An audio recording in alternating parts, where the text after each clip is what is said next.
Welcome back. Anti-Semitic protests, rage, and riots continue across the country. This week, an anti-Semitic incident at Cooper Union, a small college in New York City, left Jewish students barricaded in the college's library. They're feared for their safety and their lives from aggressive pro-Palestinian protesters. Here to discuss is New York City Council member for the 48th District, Inna Vernikov.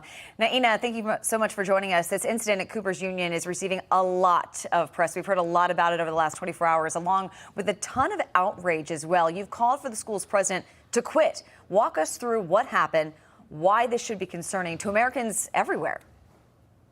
Sure. First of all, let me just say that our communities, the Jewish communities, have been really traumatized and stressed out and in a lot of fear from the war in the Middle East, what we saw Hamas do to innocent Jewish civilians, women, children, Holocaust survivors. They took over 200 hostages. And for us to watch that happen from here is so incredibly terrifying. This is something that we never saw could happen again. And so what's happening on college campuses is really not new. It's been festering in academia, in American academia, for a long time. This Marxist woke ideology that always comes with anti-Israel and anti-American sentiment.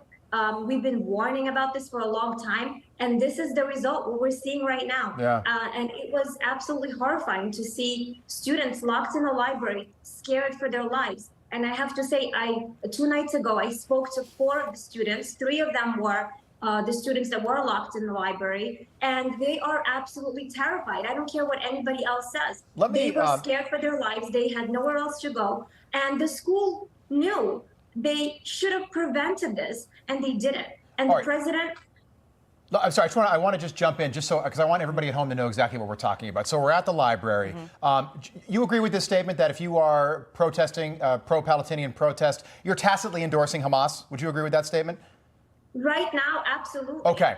So let me just go from there. So what separates, because everybody in this country has the right to protest, but these aren't peaceful protests. They're right on that line from intimidation that looks like, when you watch the video, it's intimidation that looks like at any moment it's going to get really violent.